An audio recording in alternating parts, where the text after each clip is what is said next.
Hello hello hello everyone. जुनून classes में आपका स्वागत है। ये हमारा एनवायरनमेंट का थर्ड लेक्चर है। इससे पहले मैं 2 लेक्चर ले चुका हूँ, उनको आप देख लीजिए। देखिए, पिछला जो सेकंड लेक्चर था उसमें मैंने बताया था कि बेस्ड ऑन इकोलॉजिकल पिरामिड 3 तरह के होते हैं। बेस्ड ऑन द पहला होता है बेस्ड ऑन इंडिविजुअल के बेसिस पे अपराइट भी हो सकता है और इन्वर्टेड भी हो सकता है। दूसरा हमने बताया था कि बायोमास के बेसिस पे अपराइट भी हो सकता है और इन्वर्टेड भी हो सकता है। और तीसरा मैंने बताया था कि एनर्जी का जो पिरामिड होता है वो हमेशा अपराइट होता है। और जैसे जैसे हम ऊपर बढ़ते जाते हैं तो जो एनर्जी होती है, ट्रांसफ़र जो होती है वो घटती जाती है। पिछली बार मैंने शायद बता दिया था कि एनर्जी बढ़ती जाती है। वो डिफरेंट सोर्सेज से एनर्जी लेते हैं, इसलिए उनकी बॉडी का साइज बड़ा होता है। लेकिन जो एनर्जी होती है, जैसे जैसे हम ट्रॉपिक लेवल में बढ़ते जाते हैं एनर्जी कम होती जाती है। ठीक है, तो चलिए जो नेक्स्ट हमारा है टॉपिक वो है इकोलॉजिकल नीचे। इकोलॉजिकल नीचे। अब इसके बारे में पहले लिख लेते हैं, या फिर अगली बार से मैं ये क्या करूँगा कि जो नोट्स रहेंगे ना उनको अपलोड कर दिया करूँगा, तो फटाफट उनको समझा दिया पढ़ के, और फिर आपको फटाफट समझा दिया, तो जो लिखने का टाइम होता है वो नहीं लगा करेगा। और इसके जो नोट्स हैं वो आपको टेलीग्राम चैनल पर मिल जाएंगे। टेलीग्राम चैनल का नाम है जुनून क्लासेस, जो कि आपको डिस्क्रिप्शन में मिल जाएगा, आप वहाँ से जाके ज्वाइन कर सकते हैं। तो इकोलॉजिकल नीचे में क्या होता है, ऑल फिजिकल केमिकल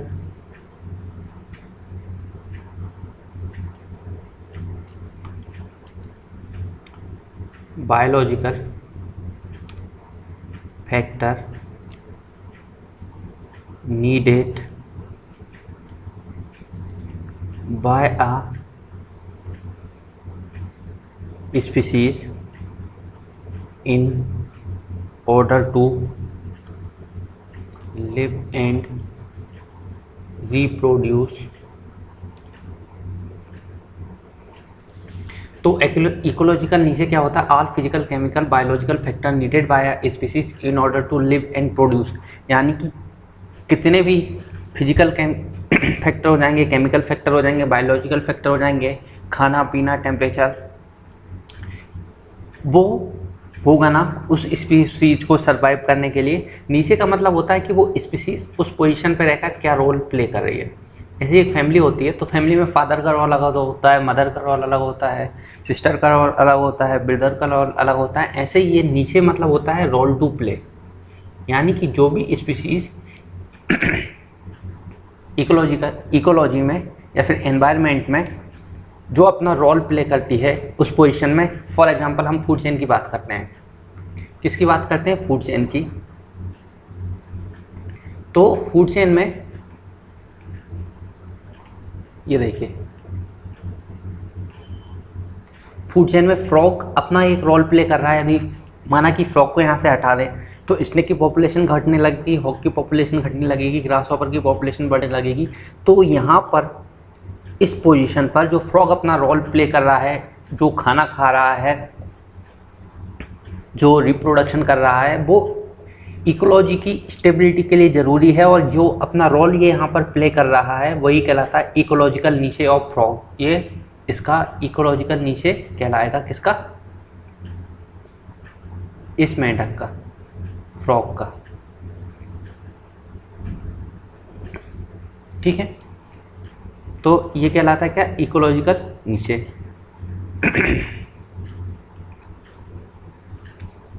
और क्या लिख सकते हैं इसमें? It is also refers the functional role and position of an species in relation to other species in an ecosystem. In an ecosystem, different type of species living together because each species has its own unique niche, higher the niche diversity,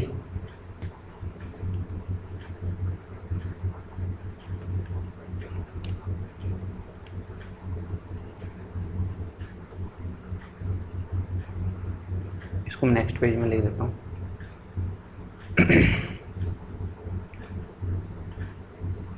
more will be the ecosystem stability।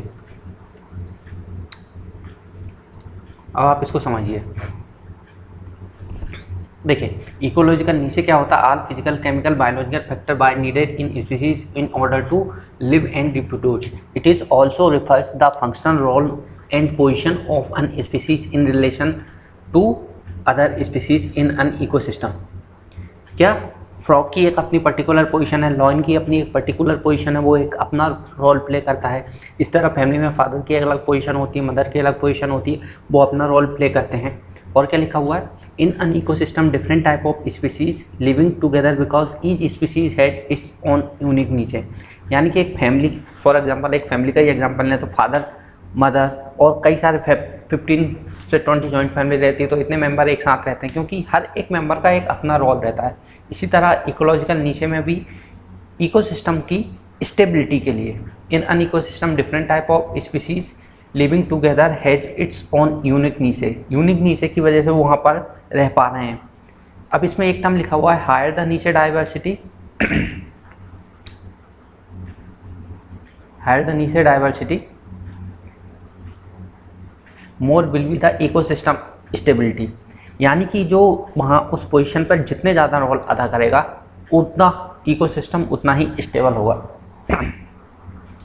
For example frog अपना एक role play कर रहा है और ये किसी भी food chain में जितना ज़्यादा रोल प्ले करेगा उतना ही इकोसिस्टम स्टेबल आपका कहलाएगा।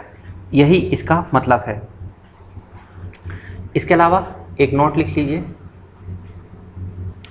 नोट में क्या लिखना है आपको? स्पीसीज हैविंग सेम नीचे competition will arise.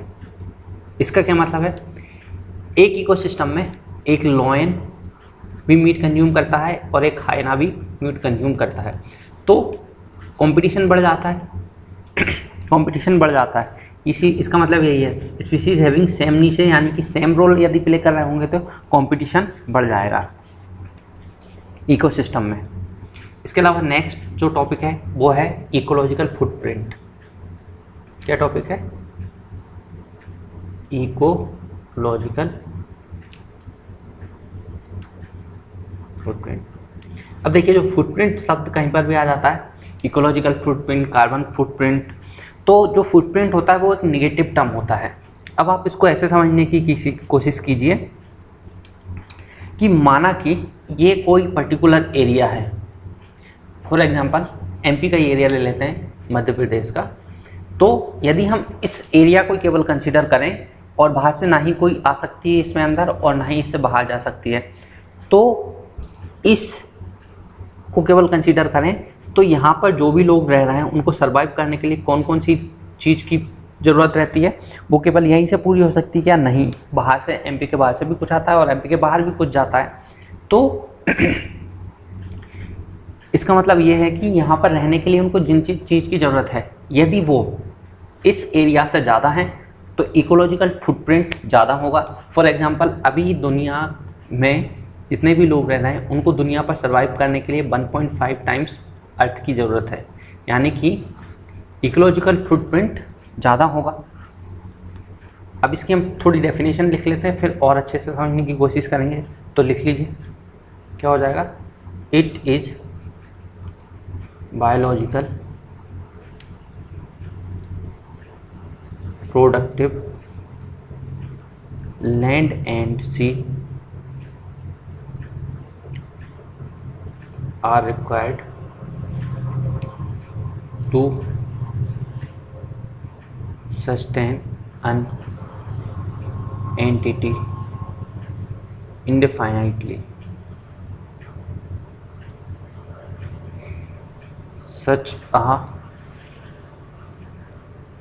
person, city, country etcetera. देखिए यहाँ पर it is a biological productive land और sea are required to sustain a entity indefinitely, यानी कि कोई पर्टिकुलर टाइम नहीं है, इनफाइनाइट टाइम के लिए सर्वाइव के लिए जितना भी लैंड चाहिए रहेगा, जितना भी सी चाहिए रहेगा और जो भी चीज़ें चाहिए रहेगी ना इंडेफाइनाइटली, यानी कि अनंत काल के सर्वाइव के लिए, किसी भी पर्सन के लिए, किसी भी कंट्री के लिए, किसी भी सिटी के लिए। फॉर एग्जांपल यदि एशिया को ले लें तो कुछ चीज़ें एशिया कॉन्टिनेंट के अंदर आती हैं और कुछ एशिया से बाहर जाती हैं। तो इंडेफाइनाइटली सर्वाइव के लिए जो ज़रूरत होती है उसको हम क्या बोलते हैं, उसको हम बोलते हैं इकोलॉजिकल फुटप्रिंट। आगे भी लिख लीजिए, it accounts for the energy, water, food and material that the entity consumes and the waste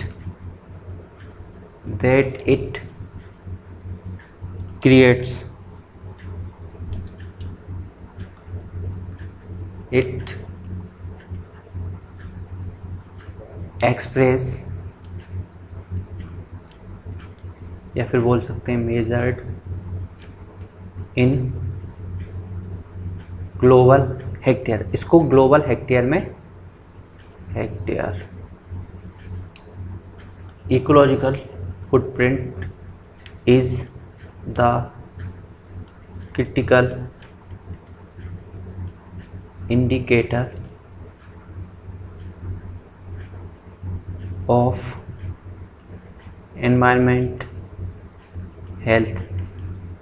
इसको ऐसा क्यों बोला जाता है, क्रिटिकल इंडिकेटर क्यों बोला जाता है, it is measured in global hectares. और इसको क्रिटिकल इंडिकेटर क्यों बोला जाता है, क्योंकि जितना भी इकोलॉजिकल फुटप्रिंट ज़्यादा होगा उतने ही रिसोर्स को हम पास कर रहे होंगे, उतने ही रिसोर्सेज का हम दोहन कर रहे होंगे, इसलिए क्रिटिकल इंडिकेटर बोला जाता है। ये जितना कम रहे उतना ही अच्छा रहता है। एक पॉइंट और लिख लीजिए, at present Earth's total ecological footprint is greater than 1.5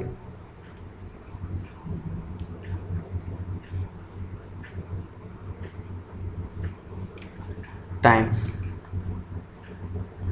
यानी कि हमारी अर्थ पर हमको सर्वाइव करने के लिए 1.5 से, अभी की जो अर्थ है उसके साइज से 1.5 गुना अर्थ ज़्यादा चाहिए।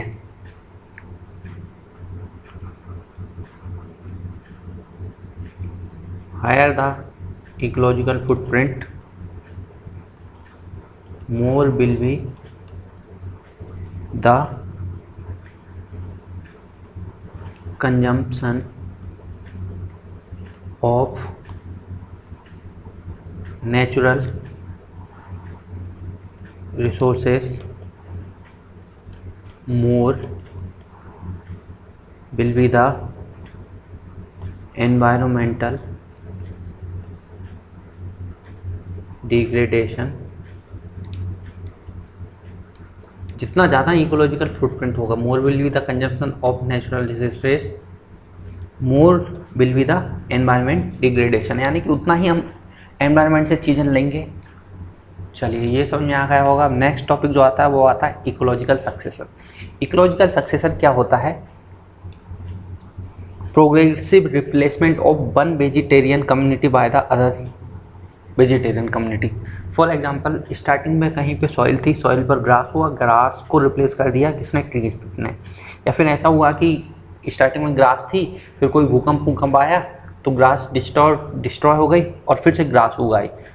तो यदि स्टार्टिंग में सॉइल बनती है, सॉइल के ऊपर ग्रास आता है, ग्रास के ऊपर ट्री आते हैं, तो उसको बोलते हैं हम प्राइमरी सक्सेशन। यदि स्टार्टिंग में ऑलरेडी वेजिटेशन वहाँ पर था, मतलब ग्लास था या फिर कुछ भी था, और वो ख़त्म होने के बाद फिर से उसी जगह पर किसी चीज़ का उगना कहलाता है सेकेंडरी सक्सेशन। चलिए इसको भी आप लिख लीजिए। क्या लिख लेंगे? Ecological succession.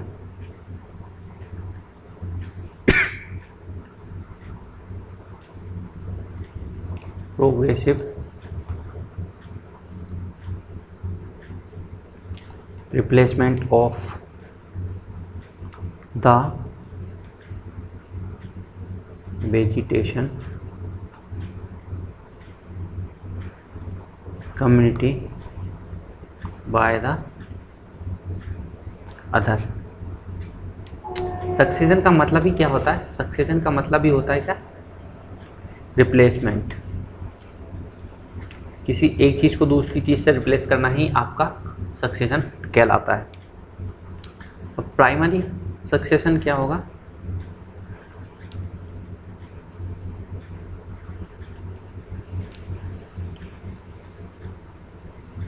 New soil is formed, यानी कि क्या हुआ? नई मिट्टी बनी।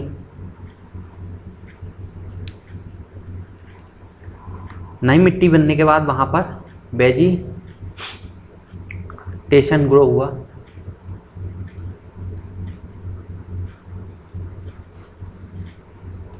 ये कहलाता है आपका प्राइमरी सक्सेशन। अब सेकेंडरी सक्सेशन क्या होता है? सेकेंडरी सक्सेशन क्या होगा? सेकेंडरी सक्सेशन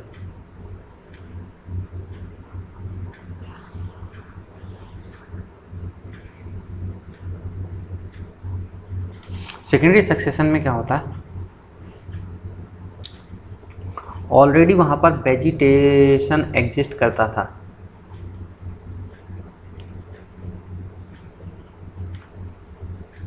लेकिन vegetation destroyed due to some natural phenomena. कुछ नेचुरल घटनाओं की वजह से यदि वेजिटेशन डिस्ट्रॉय हो जाता है,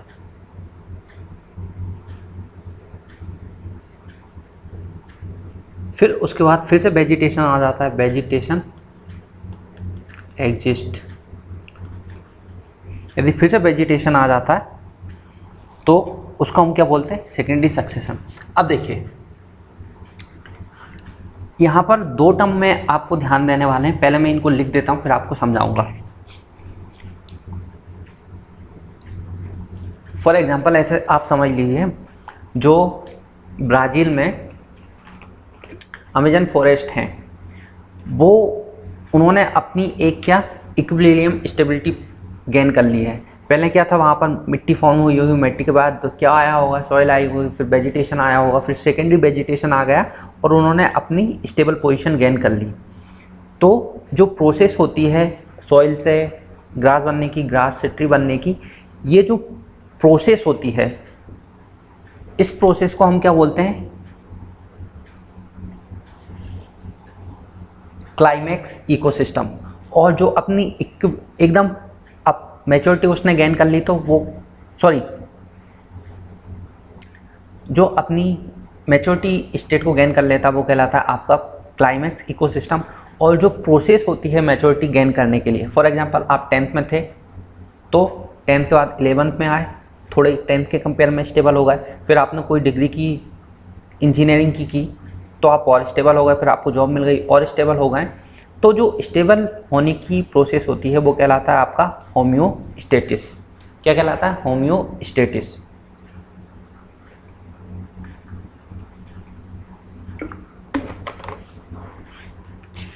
चलिए अब इसको लिख लीजिए, D succession process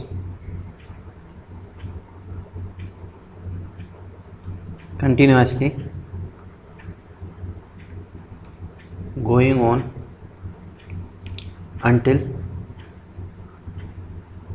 dynamic equilibrium or steady state is reached, and this stable state ecosystem is known as climax ecosystem. इसी स्टेबल इकोसिस्टम को हम क्या बोलते हैं? Climax ecosystem. ठीक है। इसके अलावा द सेल्फ रेगुलेटिंग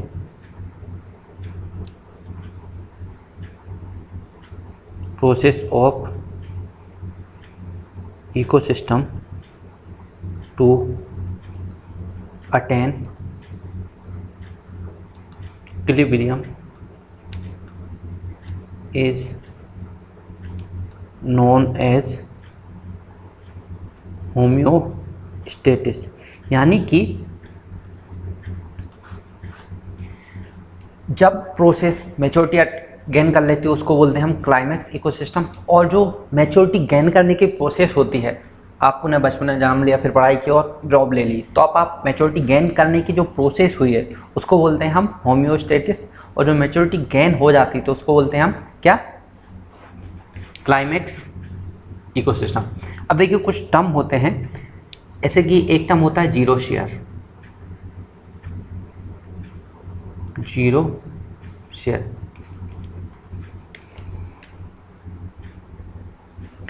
जहाँ पर वाटर की कमी होती है तो वहाँ पर ऐसे प्लांट ग्रो हो जाते हैं जिनको कम वाटर रिक्वायरमेंट रहता है, यानी कि नॉर्मल प्लांट को ये प्लांट रिप्लेस कर देते हैं उन प्लांट से जहाँ पर वाटर की कमी हो जाती है। तो ये कहलाता है आपका जीरो शेयर सक्सेशन। यदि पानी की मात्रा बढ़ जाती है तो उसको क्या बोलते हैं हम? Hydro succession. चलिए इनके बारे में आप थोड़ा थोड़ा लिख लीजिए। Takes place in areas where there is scarcity of water. और ये कहाँ पर टेक्स प्लेस करता है? Takes place in areas where abundance of water, जहाँ पर वाटर की मात्रा ज़्यादा रहती है वहाँ पर क्या होता है? हाइड्रोशियर सक्सेशन। एक और टर्म होता है, एक और टर्म क्या होता है? एसेसिस। एसेसिस किस प्रोसेस को बोलते हैं? माना कि कोई प्लांट या फिर स्पीसीज किसी नई जगह पर जाकर सेटल हो जाते हैं और वो अपने आप को उस लायक ढाल लेते हैं कि वहाँ पर वो सस्टेन कर पाएँ, तो यही कहलाता है एसेसिस। जैसे कि यूकेलिप्टस है, ये कहाँ का प्लांट है? ये है ऑस्ट्रेलिया का प्लांट, लेकिन ये इंडिया में ग्रो हो रहा है, यानी कि इसने अपने आप को यहाँ पर स्टेबल कर लिया। यही कहलाता है क्या? एसेसिस सक्सेशन। इसके बारे में आप लिख लीजिए। It is the process of या फिर process by which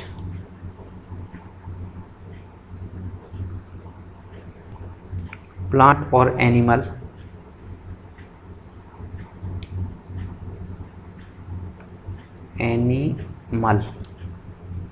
species become established in a new क्या हो रहा है in a new habitat। जब कोई प्लांट या फिर स्पीसीज की प्रजाति किसी नई जगह पर अपने आप को ढाल लेती है तो वो कहलाता है क्या, एसएसएस। अब देखिए, अब नेक्स्ट जो टर्म है वो है environmental ethics. Environmental ethics, environmental ethics क्या होता है? ये कुछ मॉरल प्रिंसिपल होते हैं या फिर सेट ऑफ मॉरल प्रिंसिपल होते हैं जो कि हमारी जिम्मेदारी को डिफाइन करने के काम आते हैं एनवायरनमेंट के लिए, कि हमारी जिम्मेदारी क्या होनी चाहिए, पॉल्यूशन करना चाहिए, जो भी हम वाटर यूज कर रहे हैं या फिर जो रिसोर्सेज यूज़ कर रहे हैं उनको कुछ इस तरह यूज करें जिससे कि उनका एक्सट्रैक्शन हम कम से कम करें। तो कुछ इस तरह के सेट ऑफ रूल्स होते हैं जो हमारी जिम्मेदारी को बताते हैं एनवायरनमेंट के लिए, यही कहलाते हैं क्या, एनवायरमेंटल एथिक्स। इसके बारे में आप लिख लीजिए, set of moral through which all the, क्या लिखने लगा हूँ मैं भी, set of moral, set of moral principles that tries to define our responsibility towards environment। ये शॉर्ट में होता है एनवायरमेंट, एनवायरमेंट का ENMT। तो ये थी कुछ कहानी किसकी, यहाँ तक। अब देखिए नेक्स्ट जो आता है वो क्या आता है, फोटोसिंथेसिस। फोटोसिंथेसिस भी पढ़ना जरूरी है, फोटोसिंथेसिस। पहले मैं लिखूंगा इसके बारे में, फिर हम इसको समझने की कोशिश करेंगे। ठीक है, चलिए तो शुरू करते हैं लिखना।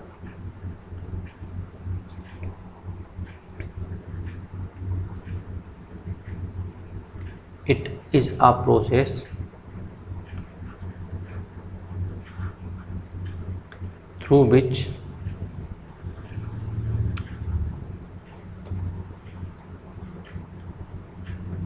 all the plants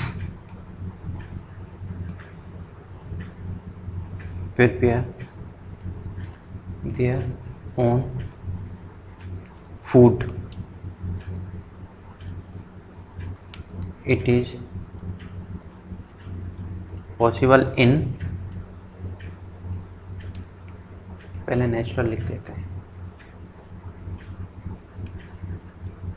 natural and in, या फिर नेचुरल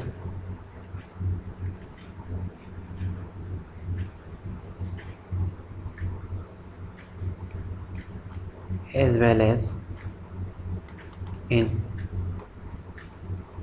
artificial लाइट। ये नेचुरल लाइट में भी हो सकता है और आर्टिफिशियल लाइट में भी हो सकता है।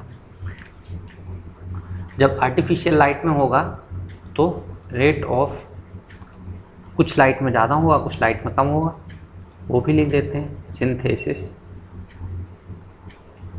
Is maximum under red light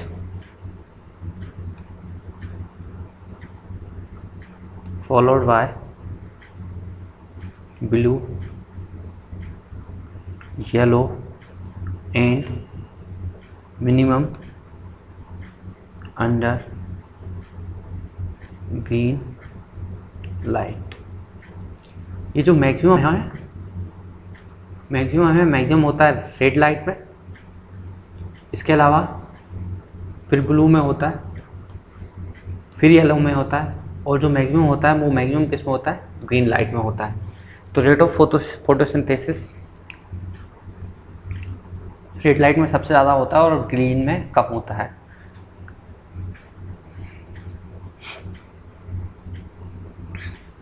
और इसमें जो सन की जो लाइट यूज होती है या फिर सोलर एनर्जी बोल सकते हैं, वो 1% से भी कम यूज होती है।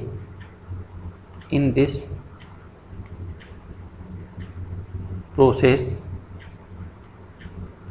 Less than 1% solar energy is used. इसमें 1% से भी कम सोलर एनर्जी यूज होती है।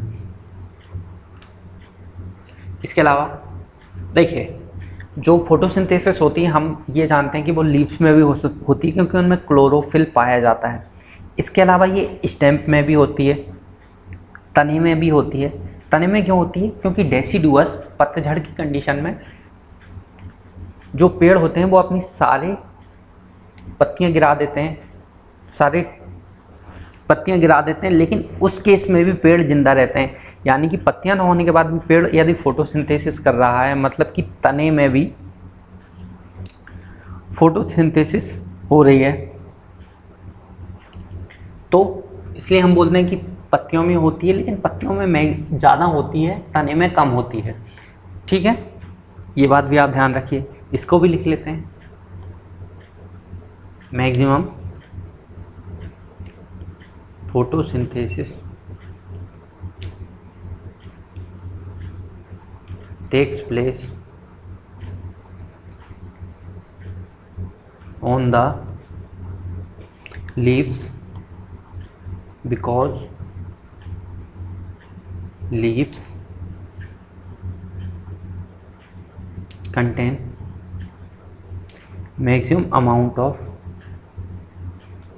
chlorophyll।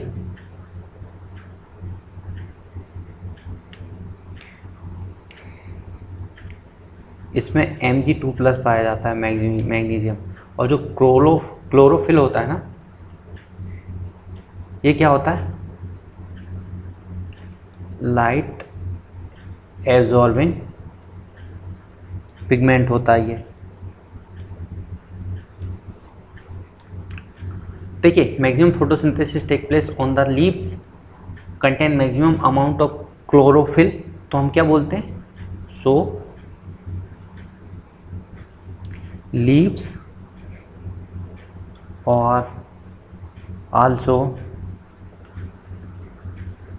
known as food factory of the plants की ये क्या कहलाती है? फूड फैक्ट्री कहलाती है। इसके अलावा मैंने जैसे आपको बताया था कि स्टेम में भी पाया जाता है। Stem also contribute in photosynthesis. ये भी फोटोसिंथेसिस में पार्टिसिपेट करता है। इसके अलावा rate of photosynthesis per unit area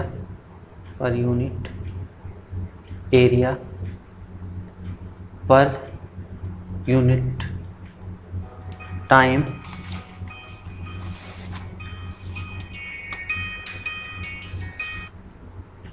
is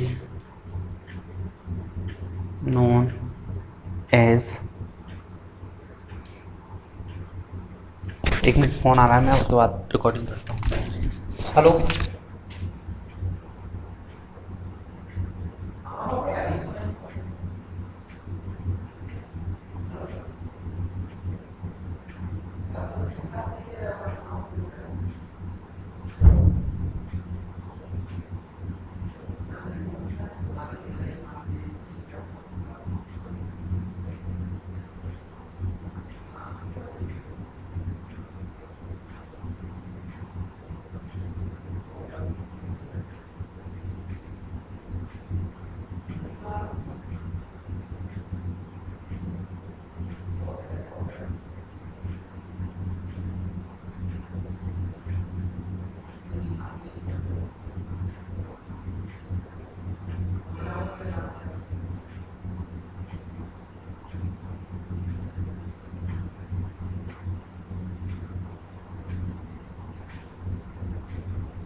per unit area per unit time, ये जो फोटोसिंथेसिस होती है उसी को हम क्या बोलते हैं, उसी को हम बोलते हैं प्रोडक्टिविटी।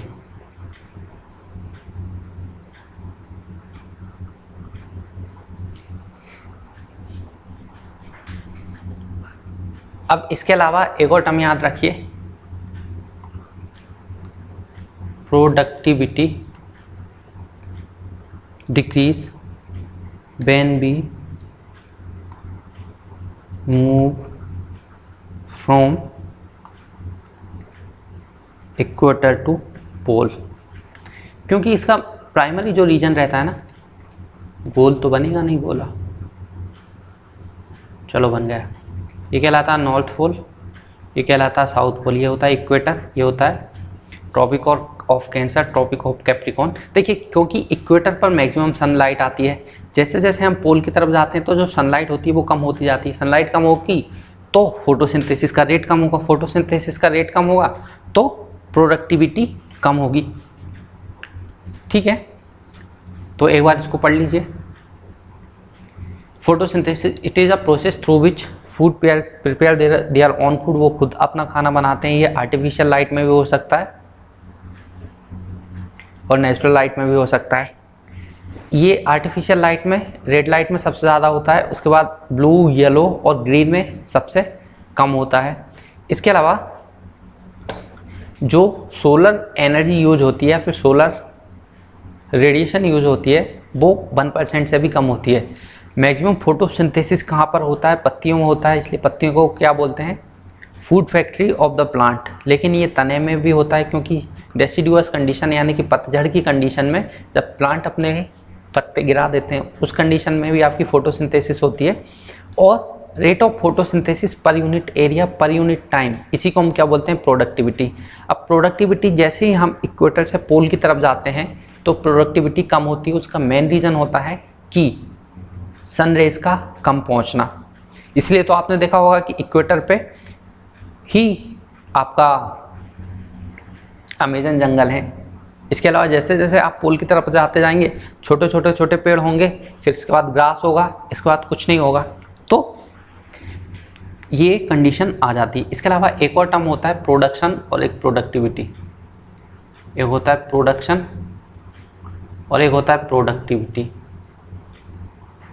देखिए प्रोडक्शन का मतलब आप सिंपल भाषा में समझिए, दोनों ही मैंने एक ही लिख दिया, दोनों ही एक ही लिख दिया। एक क्या होता है, प्रोडक्टिविटी। माना कि किसी किसान के पास 10 एकड़ खेत है और किसी के पास 1 एकड़ खेत है। ये पर 1 एकड़ में 1 कुंटल उगाता है और ये पर 1 एकड़ में 5 कुंटल उगाता है। समझ में आ रहा है कुछ? यानी कि पर 1 एकड़ में इसकी जो प्रोडक्शन होता है वो कितना होता है, 1 कुंटल होता है। पर 1 एकड़ में इसका जो प्रोडक्शन होता है वो होता है कितना, 5 कुंटल।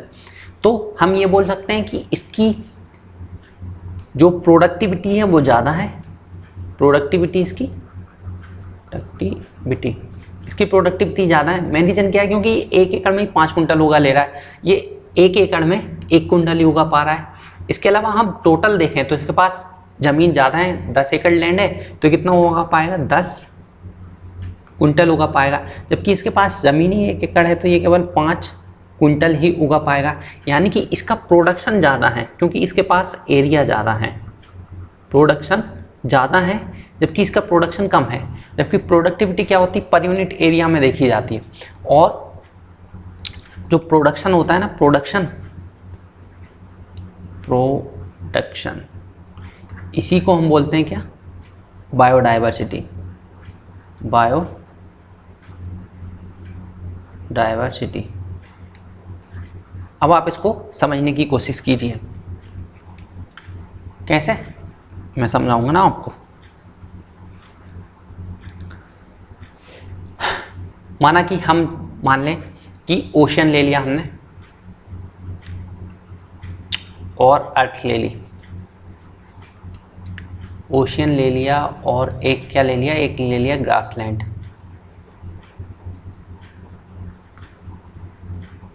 या फिर ग्रासलैंड ना लेके इसको हम फॉरेस्ट लें तो ज़्यादा बढ़िया रहेगा। क्या ले लिया हमने? फॉरेस्ट। देखिए जो ओशियन होता है, क्योंकि ओशियन जो अर्थ का 1/3 पार्ट है ओशियन और 1 पार्ट है लैंड, तो जो ओशियन में है ना प्रोडक्शन ज़्यादा होगा, प्रोडक्शन ज़्यादा होगा, लेकिन फॉरेस्ट में प्रोडक्शन कम होगा। प्रोडक्शन का मतलब मैंने क्या कहा? डाइवर्सिटी, बायोडाइवर्सिटी इसकी ज़्यादा होगी, जबकि लैंड की जो बायोडाइवर्सिटी है वो कम होगी, क्योंकि इसका एरिया ज़्यादा है, इसमें अलग अलग तरह की चीज़ें पाई जाती हैं। और जो ओशियन में भी मैक्सिमम डाइवर्सिटी होती है ना, बायोडाइवर्सिटी, वो होती है कोरल की। किसकी होती है? कोरल की। इसके अलावा एक और टर्म होता है, हम बोलें कि प्रोडक्टिविटी की टर्म में इनको अरेंज करना है। माना कि हमने ले लिया ओशियन, फॉरेस्ट, ग्रासलैंड और क्या ले लिया? लेक। यदि हम बोलें कि इनको इंक्रीजिंग ऑर्डर ऑफ, किसमें? इंक्रीजिंग ऑर्डर ऑफ प्रोडक्टिविटी के टर्म में अरेंज करें, तो सबसे ज़्यादा प्रोडक्टिविटी, सबसे कम प्रोडक्टिविटी किसकी रहेगी? ओशियन की रहेगी। ओशियन के बाद किसकी आ जाएगी? लेक की आ जाएगी। सॉरी मैं गलत अरेंज कर रहा हूँ। लेक की आ जाएगी। लेक के पास किसकी आ जाएगी? ग्रासलैंड की आ जाएगी। ग्रासलैंड के बाद किसकी आ जाएगी? फॉरेस्ट की आ जाएगी। प्रोडक्टिविटी यानी कि पर यूनिट एरिया में ओशियन की प्रोडक्टिविटी कम होती है, क्योंकि डीप ओशियन में लाइट नहीं पहुंच पाती है। इसी तरह लेक में और ग्रासलैंड कहाँ होते हैं? जहाँ पर सनलाइट कम होती है। यदि ग्रासलैंड नहीं पाए जाते, यदि सनलाइट ज़्यादा पाई जाती है, जैसे कि इक्वेटर पर ग्रासलैंड नहीं पाए जाते हैं। क्यों? उसका मेन रीज़न है क्योंकि बहुत सारी सनलाइट पड़ती है, तो ग्रासलैंड का सक्सेशन हो जाता है। कौन सा? सेकेंडरी सक्सेशन होता जाता है विथ किन से? ट्रीज से। इसीलिए फॉरेस्ट की प्रोडक्टिविटी सबसे ज़्यादा, ग्रासलैंड की प्रोडक्टिविटी से कम, लेक की प्रोडक्टिविटी से कम और ओशियन की प्रोडक्टिविटी सबसे कम। ठीक है, इतना समझ में आ गया। और ओशियन से भी कम प्रोडक्टिविटी किसकी रहेगी? डेजर्ट की। किसकी रहेगी? डेजर्ट की।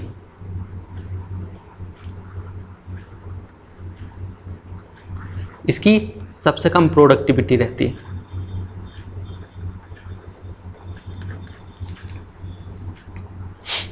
अब देखिए, जैसा कि मैंने आपको बताया था कि मैक्सिमम बायोडाइवर्सिटी किस में होती है?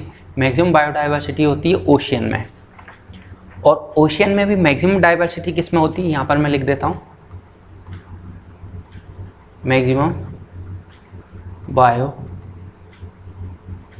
Diversity is in ocean. Ocean में होती है। और ओशियन में भी सबसे ज़्यादा डाइवर्सिटी जो होती है वो किस में होती है? कोरल रीफ में। Coral reef having maximum diversity. Coral reef में सबसे ज़्यादा डाइवर्सिटी होती है। इसीलिए जो कोरल रीफ होते हैं ना, इनको क्या बोला जाता है? इनको बोला जाता है tropical rain forest of the oceans. Ocean के ट्रॉपिकल रेन फॉरेस्ट कहा जाता है। जैसे कि जो अमेजन जंगल है वहाँ से मैक्सिमम ऑक्सीजन सप्लाई आती है, इसीलिए इसको बोला जाता है क्या? Lungs of earth. इसी तरह जो कोरल होती है उसमें भी मैक्सिमम डाइवर्सिटी पाई जाती है। और वो जो कोरल रहती है ना 150 फीट से ज़्यादा गहराई में नहीं पाई जाती है और टेम्परेचर सेंसिटिव होती है। इसका टेम्परेचर वेरी करता है 24 to 28 डिग्री सेल्सियस। इससे कम या ज़्यादा होता है टेम्परेचर तो ये कोरल सर्वाइव नहीं कर पाती हैं। उसी को बोला जाता है कोरल ब्लीचिंग। ये हम आगे अच्छे से पढ़ेंगे। देखिए हम पढ़ रहे थे क्या? फोटोसिंथेसिस। फोटोसिंथेसिस में क्या होता है? CO2 plus H2O in the presence of chlorophyll in the presence of sunlight। Food अपना जो पौधे होते हैं, वृक्ष होते हैं, वो अपना फूड प्रिपेयर करते हैं C6H12O6 प्लस 6O2। देखिए कार्बन डाइऑक्साइड एनवायरनमेंट प्रेजेंट है, ये H2O ज़मीन से ले लेते हैं, क्लोरोफिल इनमें पाया जाता है, लाइट सनलाइट मिल जाती है। तो देखिए जो कार्बन डाइऑक्साइड होती है वो किस में बदलती है, वो बदलती है CO2 में, और यही कहलाता है क्या, रिडक्शन। यार ये परेशान कर रहा है, यही कहलाता है क्या, रिडक्शन। इसी तरह जो H2 होता है वो किस में बदलता है, O2 में, ये क्या कहलाता है, ऑक्सीडेशन। रिडक्शन एंड ऑक्सीडेशन दोनों हो रहे हैं, इसीलिए जो फोटोसिंथेसिस होती है वो कैसी रिएक्शन होती है, रेडॉक्स रिएक्शन। रिडक्शन और ऑक्सीडेशन दोनों हो रहे हैं, इसलिए इसको बोला जाता है कैसी, रेडॉक्स रिएक्शन। इसके अलावा जो कार्बोहाइड्रेट बना है ये प्राइमरी प्रोडक्ट होता है। O2 जो बनता है वो बाय प्रोडक्ट बनता है। पेड़ों का खास मकसद केवल कार्बोहाइड्रेट बनाना रहता है, O2 तो बाय प्रोडक्ट बनता है, इसीलिए क्या बोलेंगे हम, carbohydrate is the primary product of photosynthesis. O2 is obtained due to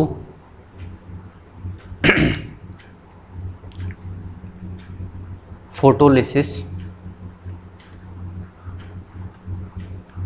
of H2O। Photolysis क्या होता है, H2O का ब्रेकडाउन होना ही फोटोलिसिस कहला जाता है इन दी प्रेजेंस ऑफ सनलाइट। अब देखिए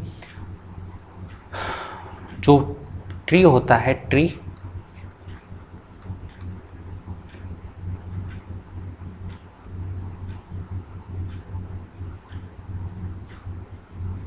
उसकी जो पत्तियां होती है उसमें पाया जाता है क्लोरोफिल। सन से यहाँ से क्या मिल जाती है, लाइट। इसके अलावा CO2 एनवायरनमेंट में पाई जाती है। इसके अलावा जो वाटर रहता है ना वो अपनी जड़ों से लेता है, ठीक है। तो यहाँ पर जड़ों से लेता है, तो उसके लिए क्या, इसमें जाइलम और फ्लोएम पाए जाते हैं। पानी को लेने के लिए और जो फूड प्रिपेयर किया उसको हर एक कोने तक पहुँचाने के लिए इसमें जाइलम फ्लोएम पाए जाते हैं। तो इसमें जो जड़ों तक पानी आता है वो किसके थ्रू आता है, water into roots from soil through osmosis आता है। ऑस्मोसिस प्रोसेस से होता है, ठीक है। इसके अलावा जो जाइलम होता है, जाइलम एंड फ्लोएम, यार ये थोड़ा सा अटक जाता है, फ्लोएम, इसको मैं फिर से लिखूंगा,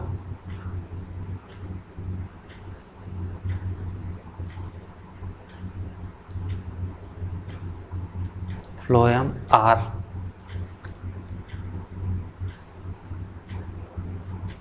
transport tissue which helps in movement of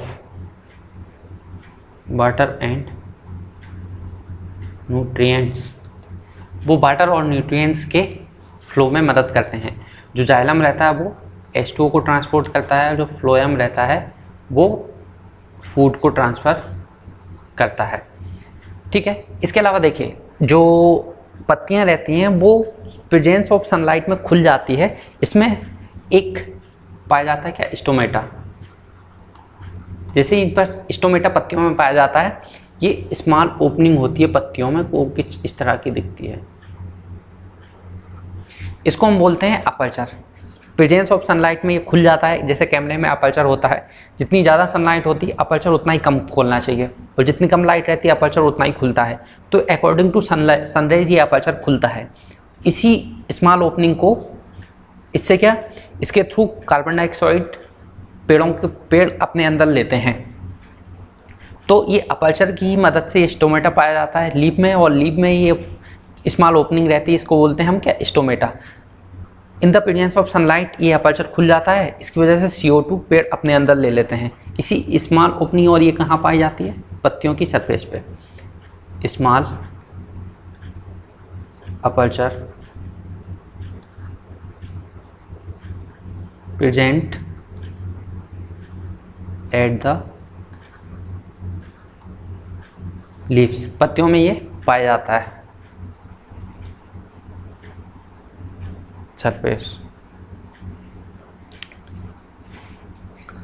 तो ये हो गया आपका किसके बारे में, सिंथेसिस के बारे में।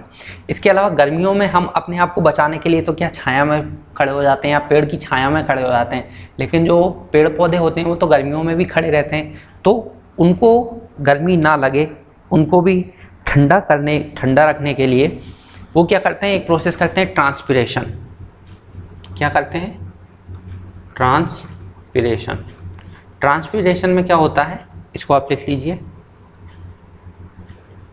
Evaporation of water through plant surface क्या पत्तियां होती हैं, it regulate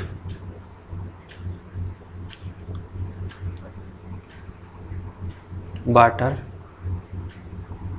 movement and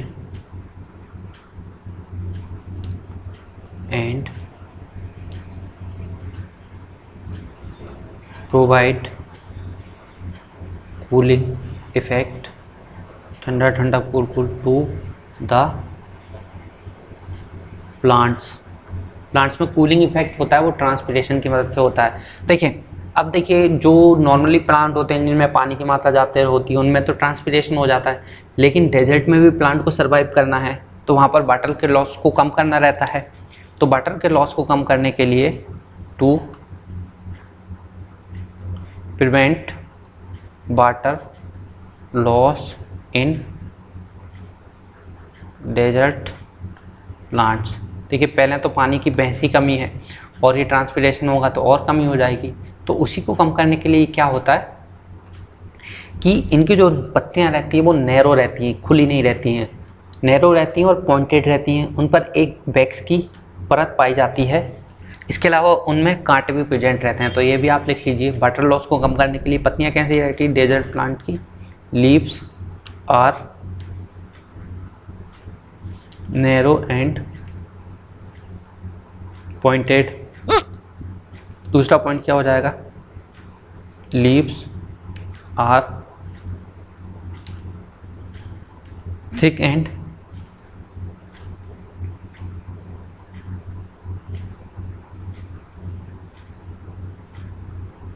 waxy. इसके अलावा तीसरा पॉइंट क्या हो जाएगा,